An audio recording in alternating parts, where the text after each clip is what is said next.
Hi friends, welcome to our October installment of yoga video.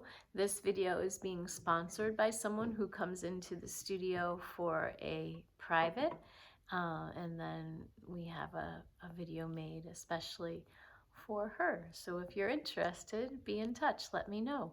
You might be able to see I have some blankets and some blocks and even a roller out tonight. So if you don't have the exact same thing, no worries. Just look around at home and see what might be helpful. Maybe some pillows, some blankets, some towels. You could even use some books if you don't mind. And let's do yoga. So coming to stand, if you don't mind, we'll take one block or whichever you're deciding to use at home and let the upper legs hold onto that block, and perhaps notice any changes in your standing position, your mountain pose when you do so.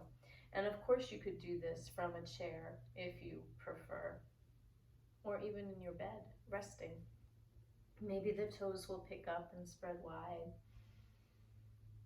Finding your roots, the four corners of feet, rooting down, connecting. Noticing the tops of feet lifting a bit, the front of low legs activating. Maybe the knees doing a little pull in and up. The upper legs activating. The navel center might even pull in and up a bit. If it helps you, the tailbone at the base of your spine could scoop a little, and then waking everything up so that all parts feel supported. Perhaps closing your eyes and finding your balance, having a giggle with balance. Maybe keeping soft gaze over tip of nose. And if you don't mind, we'll keep the block while we reach the arms out, up, and fingers interlace, palms press up, and then we'll tilt the chin and bend the elbows. Your hands may or may not move behind your head, and the palms will still face the ceiling. Finding your breathing. Perhaps focusing on the inhale filling you. And of course, the exhale follows. And then as you feel complete, the arms extend and releasing hands, arms next to you. Arms reaching forward and up or out and up, depends on which your shoulders prefer. Fingers interlace, palms to sky. Hands move behind you now, holding on to whichever you come up with. Fingers, wrists, forearms, maybe your elbows, or perhaps palm to palm behind the heart. These are all options. What works for you is what works for you. Perhaps a little open heart there, and then taking the upper body to one side while the feet remain grounded. Coming center and moving to the other side. Coming center, releasing your hands, arms out and up or forward and up, fingers interlace, palms to the sky, halfway forward fold, taking on the shape of numeral 7, pressing through palms, releasing through seat, hands reaching out to the side in line with shoulders and then overhead.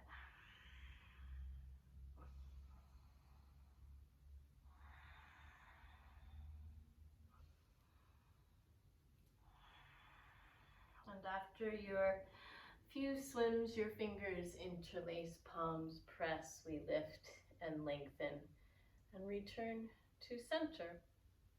I'm going to move through my salutation with the block, well, up to a certain extent. If you'd like to remove the block, you're welcome to. So finding mountain pose, Tadasana. Fingers interlace above the head, palms press up. So I have my fingers interlaced and my palms pressing up, heels lifting. Finding balance, finding a giggle with balance. and finding our way to half squat. You might hold the upper legs, you might reach the arms forward, and of course you can reach up. Fingertips to toe tips. If you'd like to remove the block, you could step back to lunge, or some call it equestrian pose. Or if you want to keep the block, you can hop to your plank and we'll lower down to the mat and find our Sphinx pose or any variation of cobra pose that you prefer. Finding your breathing, the block might still be there, noticing how activating your legs and perhaps your glutes could benefit the low back while you're in your Sphinx or cobra.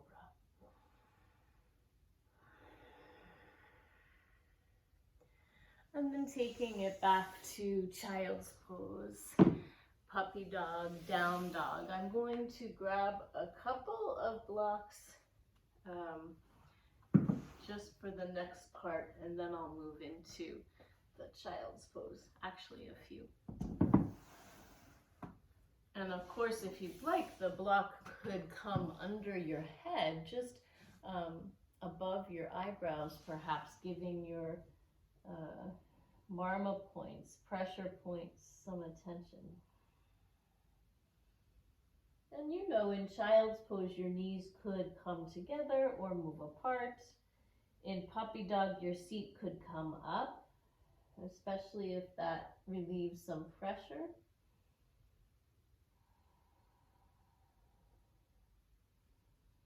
And if your block or your book or whichever you're using feels too hard, add a layer of towel or blanket and give yourself a little cushion. And then from this place, let's move into table pose. And I have blocks that are a few different sizes. So I'm taking my thinner blocks as opposed to my wider blocks and bringing them with the shortest edge against where my knee and my quadriceps are, or the bottom of my top of leg is where the blocks are pushing in. And then my knees, I want hips width, and my hands will come in front of shoulders, and then as my hips come forward, I can lift the knees, and the blocks are underneath my upper legs. They're not under my hip bones and they're not under my knee bones. My toes are tucked under and my fingers are spread wide. Your elbows might take a little bend. And this is a supported upward facing dog.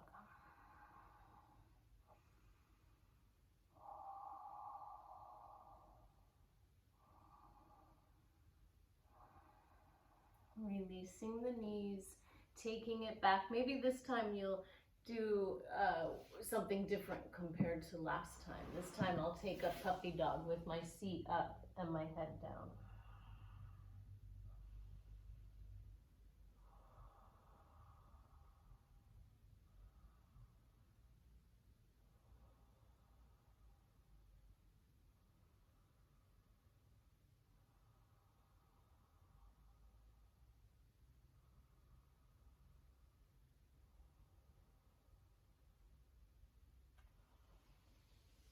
Moving into your table, perhaps blocks under your hands if you'd like. Sometimes a little lift is nice for the shoulders and the wrists.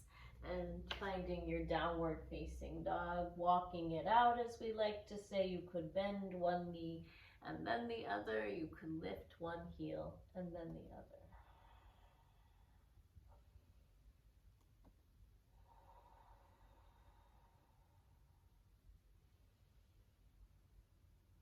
Finding a turbo dog, gazing to your thumbs, lots of steps forward, 2 giant steps forward, or maybe a hop to the top of mat where you find your half fold, followed by your full fold. If you're practicing, your hands could place behind your low legs. You can even hold on to the backs of your ankles there, your heels.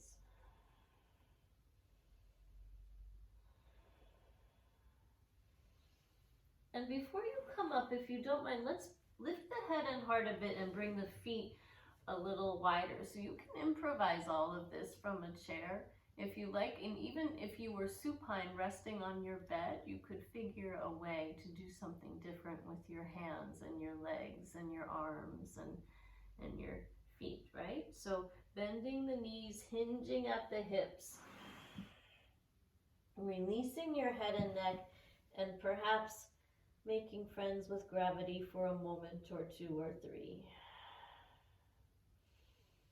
And then as you're ready, let's pull the tops of feet up. Let's engage the front of low legs and imagine the tops of the upper legs are lifting a bit and then rounding. So my head and neck are releasing and I'm rounding up the spine. My belly button pulls in and up a bit, and imagining we could stack one vertebra on top of the next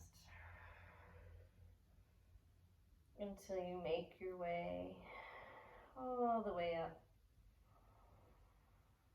allowing the shoulders, the neck, the chin, the gaze all to fall into place, and adjusting your feet as you wish.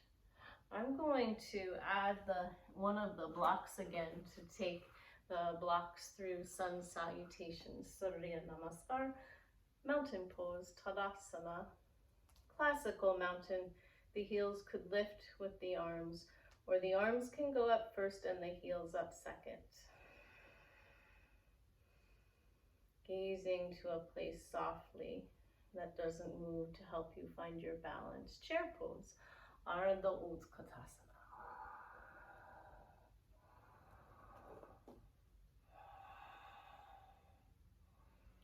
A half fold, perhaps a hop with your block, or you can remove the block and step the other foot back for your lunge pose, bringing it down to the mat and finding your way into Sphinx or Cobra again with that block if you don't mind. If it gets in the way, you can move it. But it's kind of nice to have that friendly reminder to keep our legs active while we move through our practice.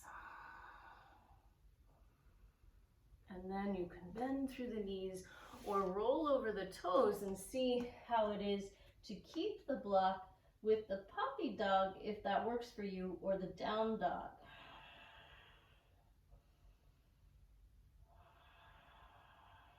Gently shaking out the yeses, gently shaking out the no's, releasing the answers and any need to have the answers, at least for right now in this moment.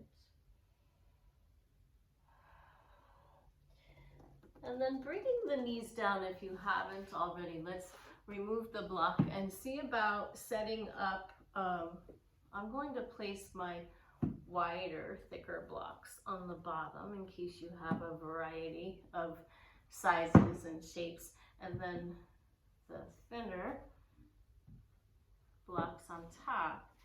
And I want to have the blocks move just into the edge of my shoulder. So we're all put together a little differently. You may have to experiment a bit with this and see how it works for you. We want the hands maybe a little wider than shoulders because we want the blocks to support the shoulders. So you'll do some guesstimating and you're estimating. Toes tuck under, and then as your shoulders come forward, they lean into the edge of the block, and you could lift your knees, but you don't have to, and you could gaze forward a tiny bit. The tendency is for our seat to move up, so feel that seat coming down a bit, pushing back through your heels, and here you are in a practice of Chaturanga Dandasana. In our classical yoga, we would hop back to our medium plank and move through to our cobra or our up dog from this position. And then knees come down and we'll take it back. And maybe at this point, you'd like to give your wrists a little something different. Your blocks could come underneath your forearms And you know, it's up to you if knees are apart or together, different focus, knees together, massaging the belly, the digestive system, knees apart, maybe more releasing. And of course, this can be done from your puppy dog as well. I have my palms open so that my wrists and shoulders receive something a little different.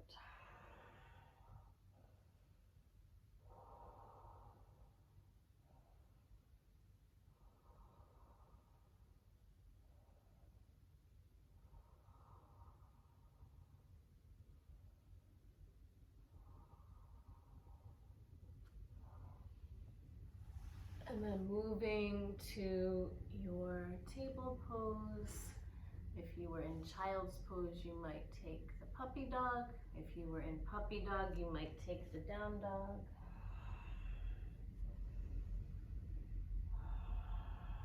If it feels all right for you, you could see about pressing your hips toward the wall behind you. Sometimes it just feels better to bend the knees and gaze to the thumbs. Lots of steps forward, 2 steps forward, or a hop to the top of your mat for your half, your Ardha Uttanasana, followed by your full. Maybe holding your elbows a bit and again letting gravity be a friend here. And then coming up in steps, finding reverse swan dive, or if you really enjoyed that slow motion rounding up the spine, go right ahead and incorporate that into your practice, for this is your practice.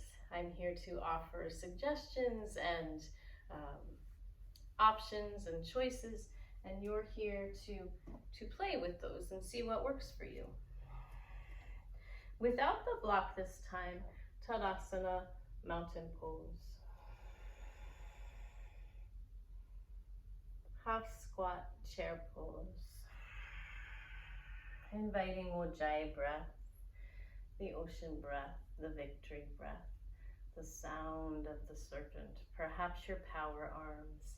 Adding sound D, D-H-I, Ri, R-I, Ha, H-A, as you wish. D, Ri, Ha, energizing.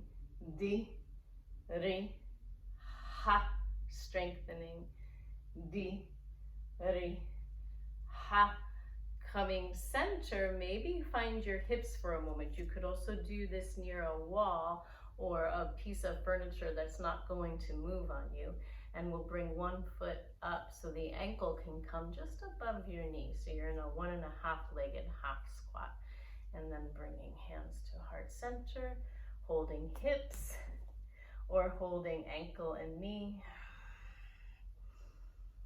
And maybe inviting this matching elbow to tap the middle of your foot, or maybe your elbow will start pressing into the arch of the foot area.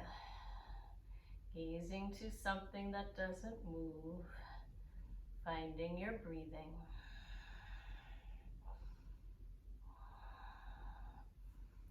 Coming center, releasing, walking it out, shaking it out as you like. And let's see what happens on the other side. Tadasana, mountain, half squat, Ardha Utkatasana, finding a place of balance, inviting the other foot, ankle up,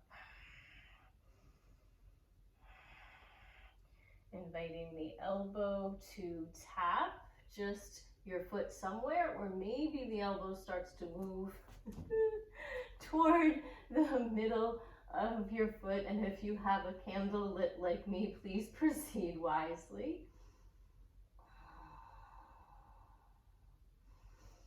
Coming center, unwinding, walking it out, shaking it out, rounding it out.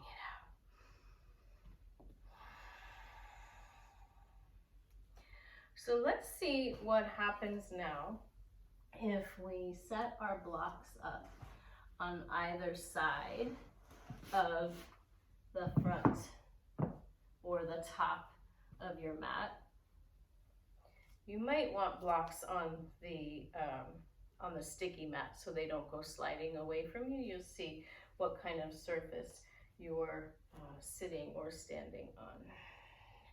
And you can improvise again and do this from your supine position, right? Your back could be lying down on the bed or the floor, and you could figure out how to pull your knees into these positions.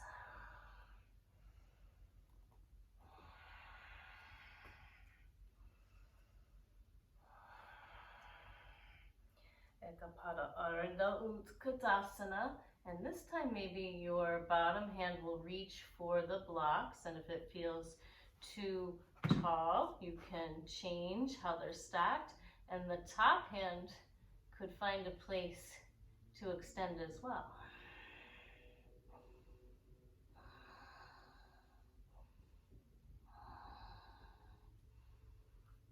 Coming center, unwinding, maybe taking for a walk, maybe walking out, wiggling out, rounding out. And let's see what happens on the other side.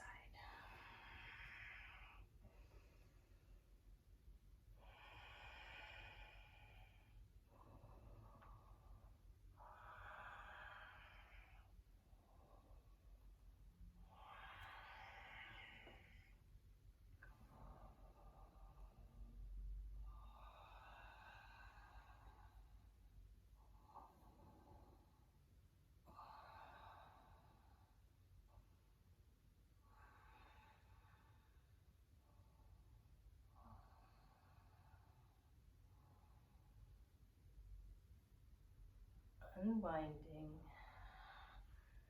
walking out, wiggling out, shaking out.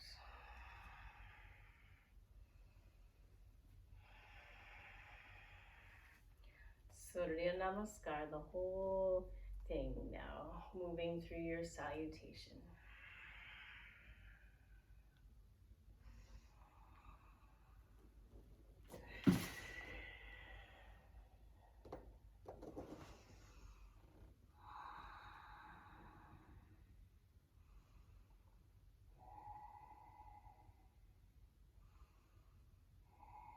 Back you go, child's pose, puppy dog, down dog.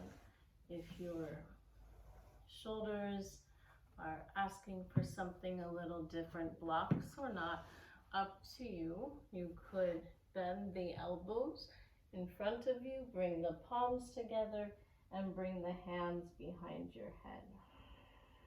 I'm going to move the blocks up a little so my head has more room to rest. And you can do this on the mat, you don't need the blocks.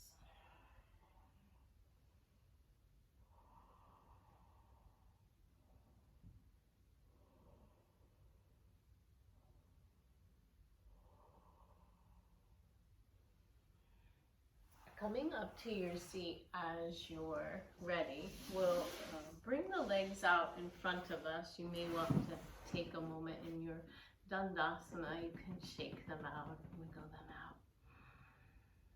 And pulling one knee in toward you. Again, you could do this in your chair or on your bed or your resting position or seated. And then the bent knee foot steps over the long leg. And sometimes a little boost of blanket under our seat is helpful as well. Half Lord of the Fishes.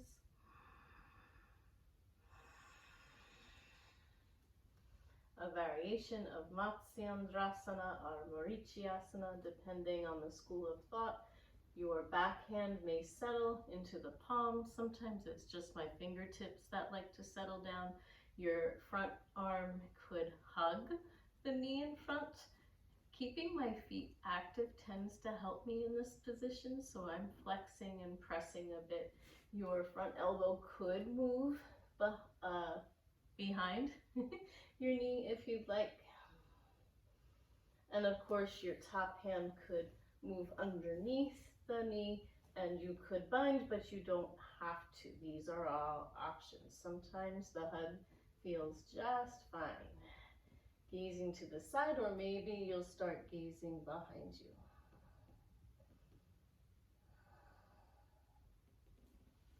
Coming center, let's take a counter twist.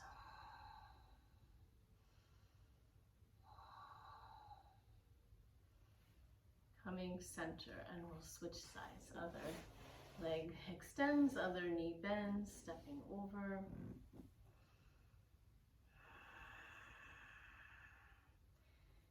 Moving in for the hug as you wish, perhaps the elbow outside of the knee, maybe the hand underneath the knee, and the other hand could do a little bit of a wrap around. And of course you could find your clothing to hang onto your hip, your low back to press into, or sometimes we have a roll of a towel or a belt that we can give the hands to hold on to.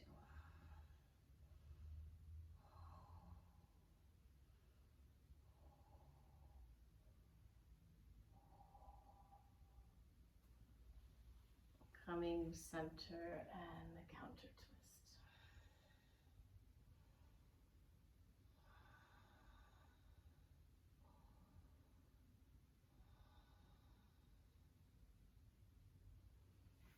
Coming center, let's work a bit with fire log pose, or some people call it double pigeon. So one knee is bent and on the bottom, and the other knee is bent and on the top. And the foot that's on the bottom may like to come close to your seat, so see if you can, if possible, wiggle it out a bit. This is not a seat for everyone, so proceed wisely. And of course, seated sage is a nice option, which we'll do next. You might like to flex your feet and have ankle and knee in line. So it's quite different than the pretzel pose that we sit in, or the half lotus or the full lotus.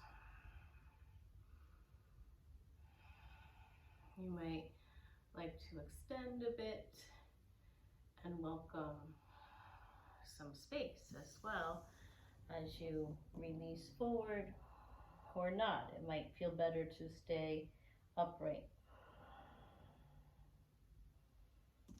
And then fingers interlace, palms press, and we'll unwind and see what happens on the other side. Oh, let's come into that seated sage. So 1 foot and knee in front, and 1 foot and knee to the side.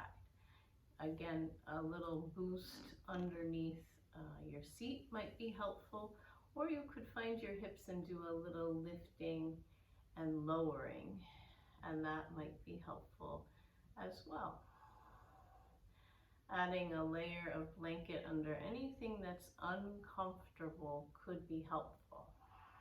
Sometimes the ankles want more cushion.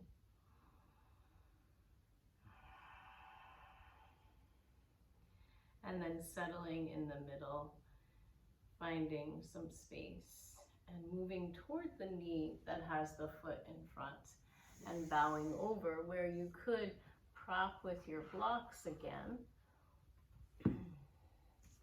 And of course you can build higher, you can move lower. You might just want to release.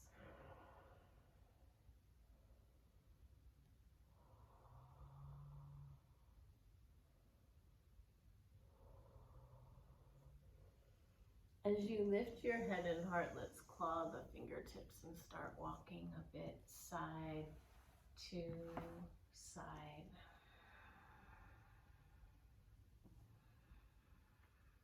You may stay up a little higher. You may move down a little lower.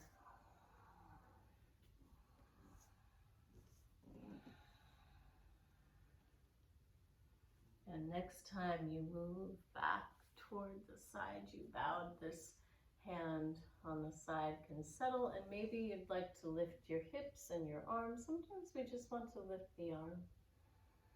Your gaze might go in the direction of your fingertips, releasing your seat with your gaze and switching sides. Settling in, a little lifting and a little lowering. Finding your breathing.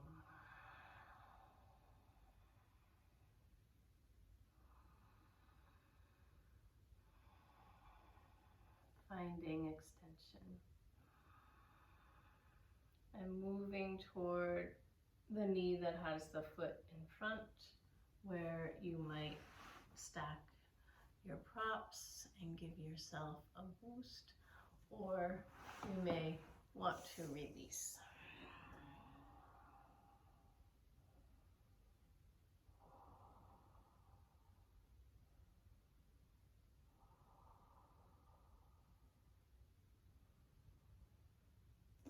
Lifting your head and heart, clawing your fingertips for that cat-like walk. Once again, side to side, moving in a space that works for you. If you want to move a little lower or move a little higher, if you'd like to invite a bit of a twist or more of a twist.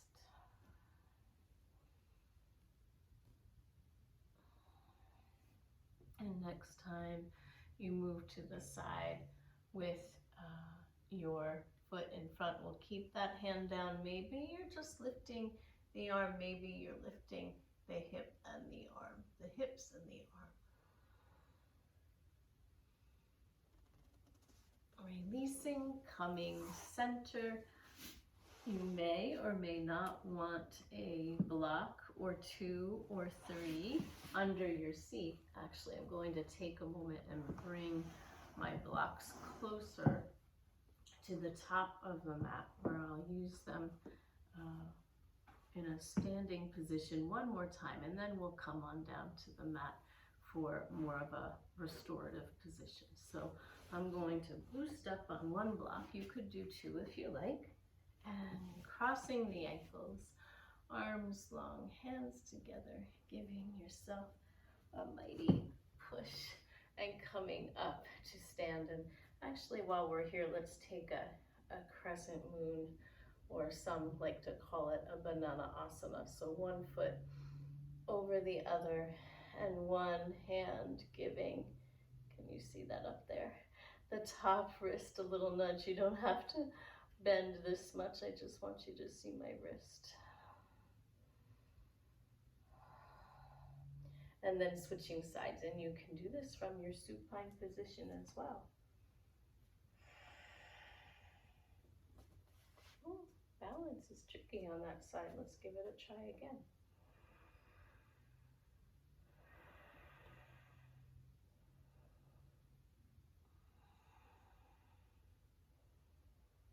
Coming center, and let's see what happens with our blocks stacked near the front of your mat, so you have more of the length of your mat to play with, or whichever you're using. We just don't want them to go slipping and sliding away from you.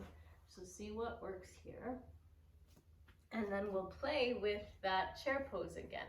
You could do your mountain first and then your chair, or you could do your chair and find a place to play with balance. And you may find as we play with this that you have a favorite side, hands pressing down, and then I'm inviting my shin to move into the back of my upper arm, and my foot is starting to hook around just above my elbow. Eventually, you might move closer to the underarm, but let's see what works here. And sometimes I find that magical spot and other times not, and it changes for me. So let's see what happens. This is your flying pigeon. Maybe that back foot lifts a little and you give it a little hop. You can even hop back to eventually a plank pose. You can practice right here with me. Give it a few tries.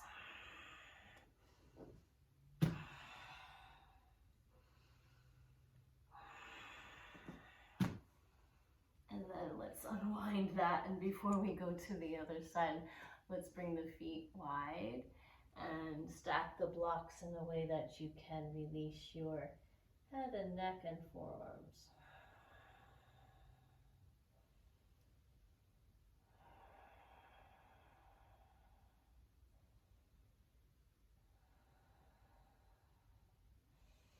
And as you lift up a bit, bring your props together so your hand can place in the middle, and we'll reach one hand out to the side or up to the sky, and your gaze might look out to the side, or you might gaze up to those fingertips.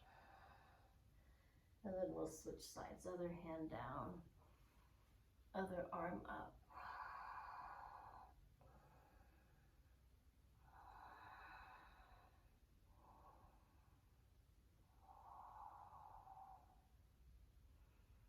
Releasing, and maybe just for a moment taking a bit of malasana or goddess squat. Your heels could be up or down. You could have blocks under your seat. Your elbows could be up or inside the knees.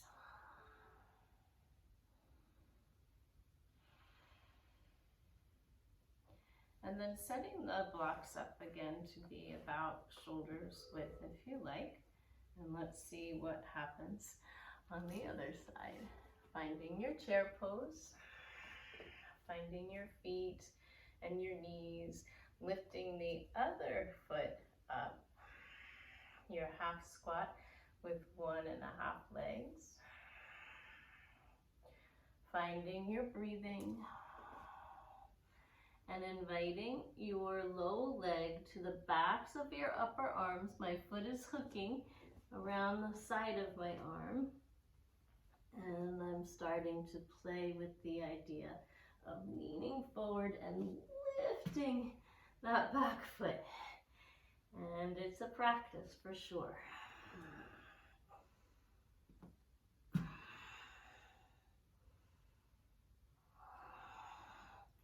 Maybe hopping that foot back and finding a plank and a down dog.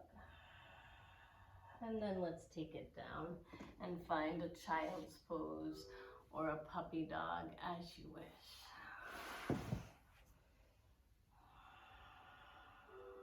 Perhaps something you've already practiced, or switching it up, bringing arms alongside you, holding the feet. The heels sometimes is a nice release for the wrist when I hold my heels.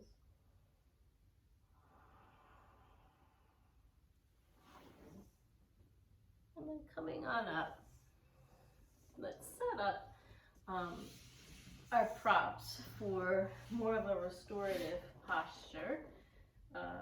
So I'm going to take my bigger blocks and have them be the back holding things up.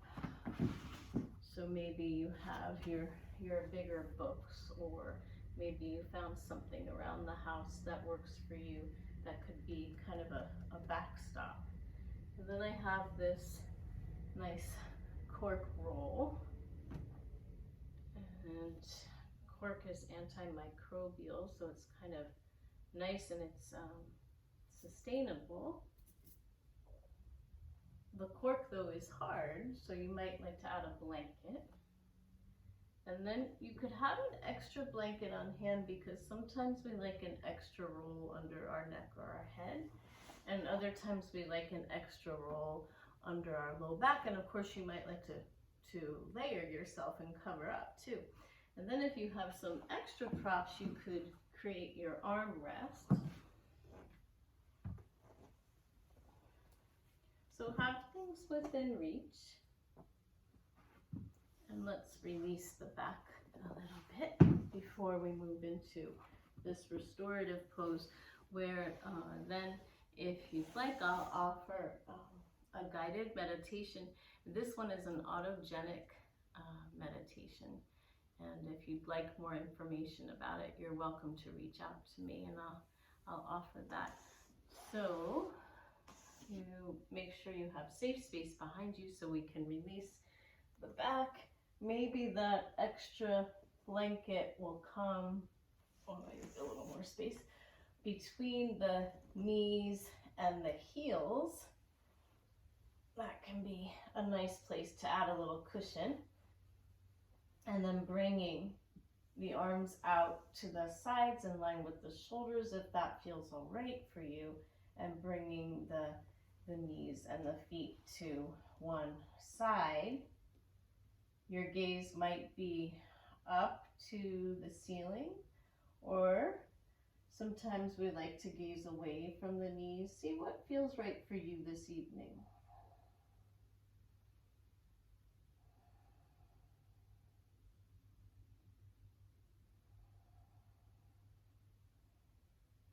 Bringing your head center, bringing your knees center, and taking it to the other side.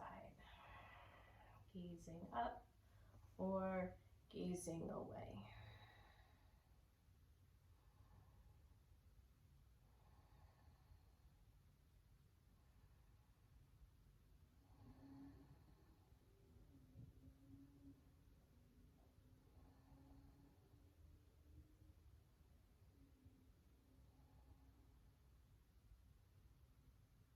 And then finding your way back to center. And if you get here and you say, you know what, I don't want to move, that's fine. Finding a place that works for you.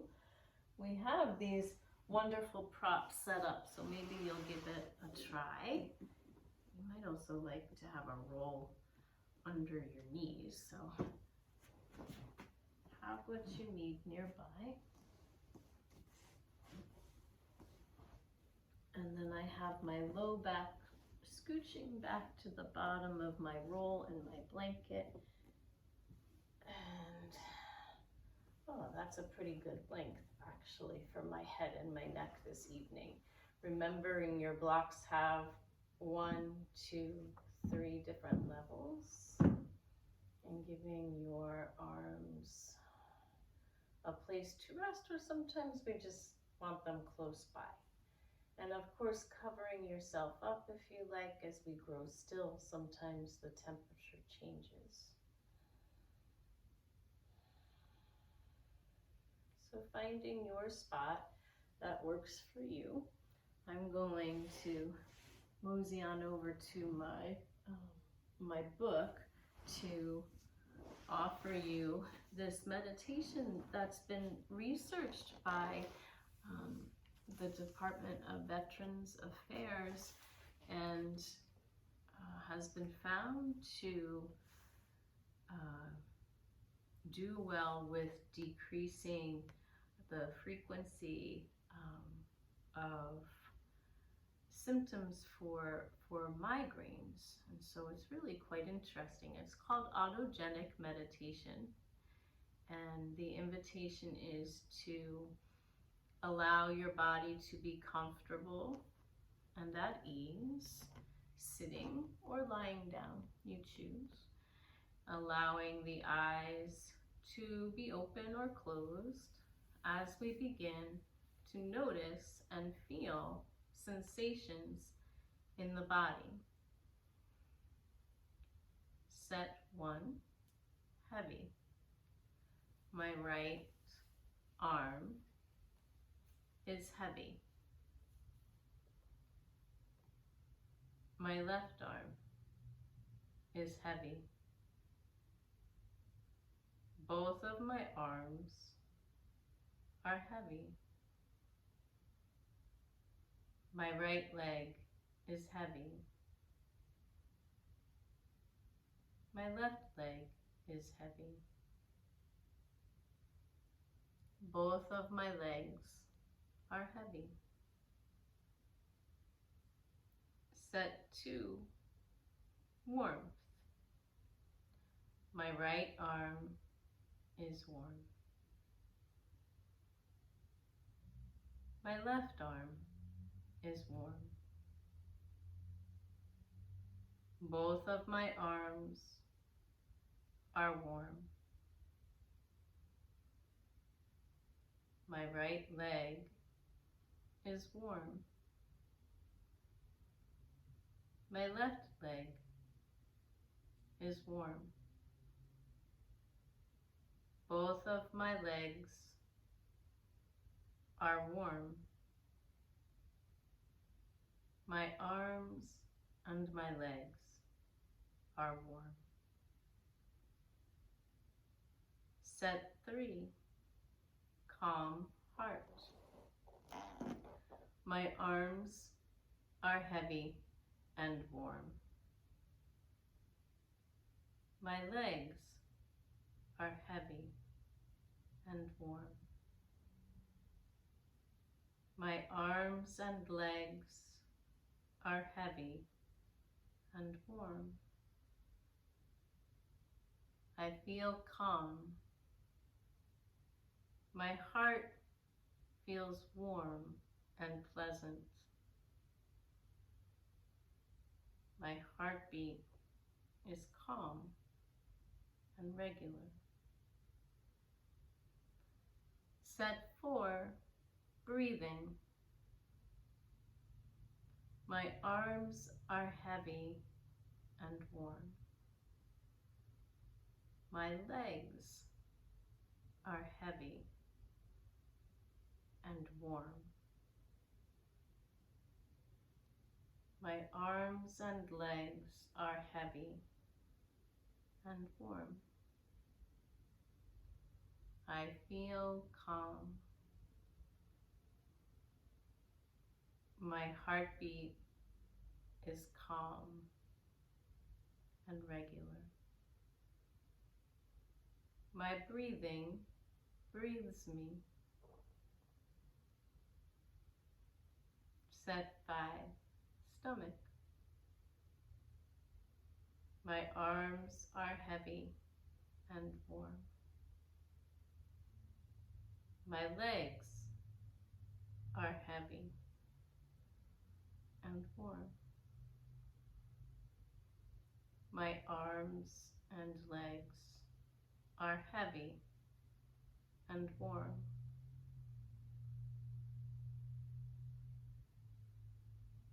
I feel calm. My heart feels calm and regular. My breathing breathes me. My stomach is soft and warm. Set 6, cool forehead. My arms are heavy and warm.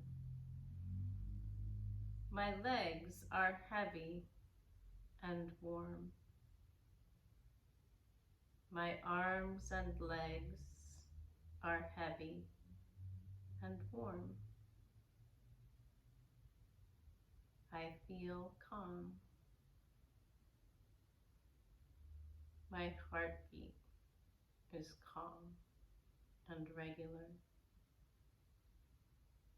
My breathing breathes me.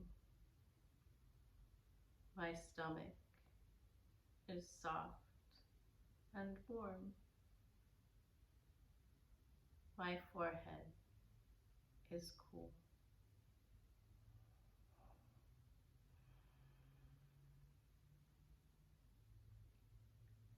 And as you feel complete, and only and always when you feel complete, beginning to awaken, return, coming back to your seat as it suits you.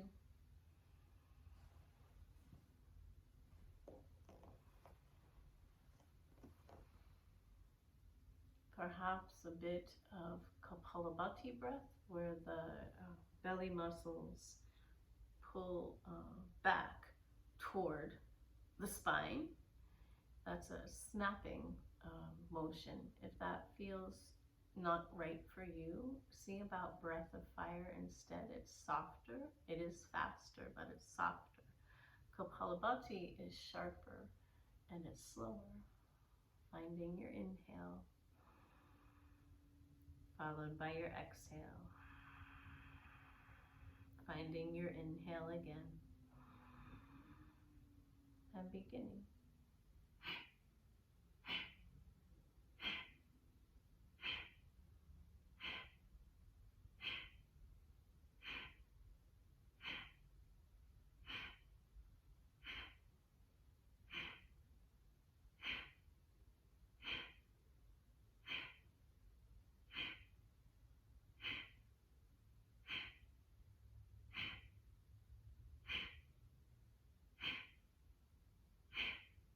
Releasing your breath. Perhaps a bit of alternate nostril breathing to balance the brain. You could take your second and third finger to bow in, your ring and pinky to stay out, your thumb stays out. The thumb closes its matching nostril and we exhale left, followed by an inhale. Closing, pausing, exhale right, followed by an inhale. Closing, pausing, releasing, breathing in, closing, pausing, releasing, breathing in, closing, pausing, finding your own pace now.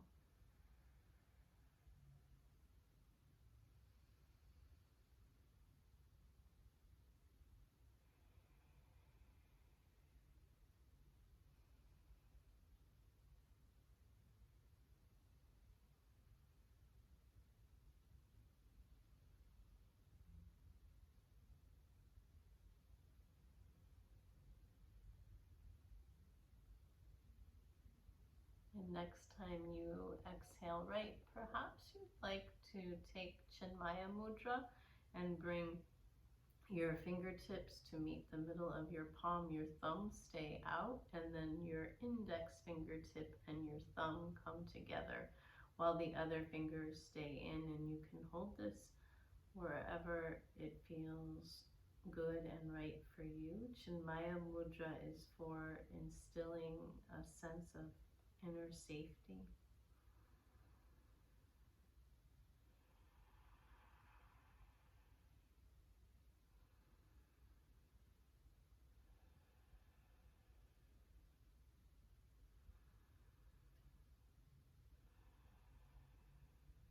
Closing with Kapota Mudra, the fingertips together, the knuckles come out, and the thumbs move inside the index finger. And Kapota Mudra is for nonviolence. In Sanskrit, we would call it ahimsa. Starting within, starting with our very own person, our self-talk, our very own thinking about ourselves. Holding that mudra wherever you'd like to feel a bit of non-violence within you.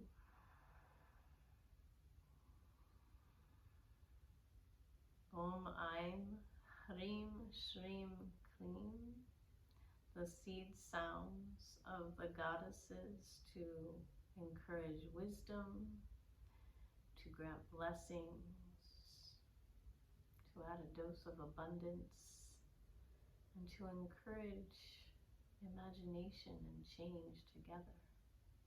As you wish after inhale. Om Aim Hrim Shrim Klim. Om Aim Hrim Shrim Klim. Om Aim Hrim Shrim Klim.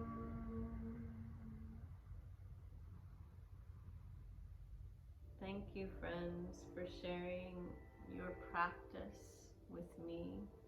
Be well, be safe. Om Shanti, Shanti, Shanti. Om peace, peace, peace. May we each tap into our deep inner well wisdom of peace. Take good care. Until next time.